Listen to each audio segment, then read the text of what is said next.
There's a fascinating episode that happens in the beginning of this week's Torah portion between Moses and Aaron.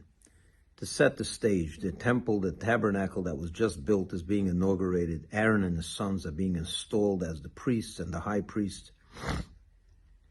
And everything is set. God's ready to rest his presence in this new tabernacle as a result in the aftermath of the sin of the golden calf, which removed God from the Jewish people's presence. And now he's coming back in the tabernacle. It's a great day. Everyone's excited. And suddenly, Aaron gets cold feet. He finds it difficult for him to approach the temple, to approach the altar and do the service. And the sages tell us the reason he got intimidated was because he felt deep down that he was at fault somewhat for the sin of the golden calf. He was involved, and he felt that he's not the proper person, the right person to go and bring the atonement for that sin and serve as high priest.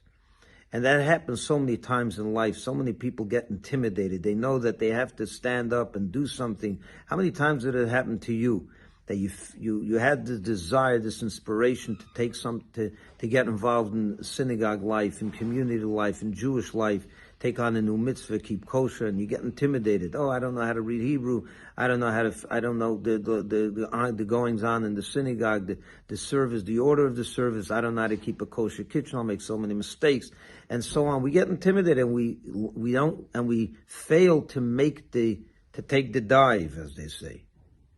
Aaron felt the same way. He could not approach. He was missing that strength, that inner strength.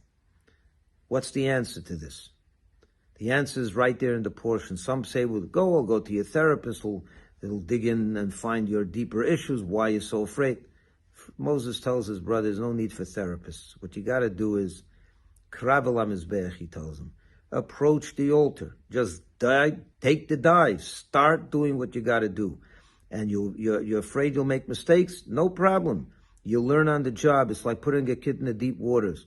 Of course we don't like doing it, but most parents do it because it works. They learn how to swim that way. And that's how Aaron learned how to be a high priest. It became naturally easy for him. And he learned. He did it. And he became the famous Aaron the high priest. How many of us feel intimidated as we begin to approach a new initiative, and we just take a step back and we're afraid to do it? And we miss out on so much richness in our life that we could have had we done that simple move. Krav el hamizbeach, approach the altar. So my friends, don't be intimidated. You want to go to shul and start getting involved. You don't know how to read Hebrew. You don't know this order. I'm right here. I'll be your lifeguard to navigate you through these not so stormy waters, by the way. It's not that hard. I've seen it all throughout my career. So many people have taken the dive, and look how much richer their life is. They learn pretty quickly. It's not that hard. It's not rocket science. Get involved. Don't let that intimidation hold you back. Make sure that you follow your instincts. You know that this is right. Just approach the altar, and you'll become your own family's high priest. Don't let that fear stop you. Don't be intimidated. Dive in, we'll hold your hand. And God will hold your hand. And you'll be so much richer as a result. Shabbat Shalom, all the best.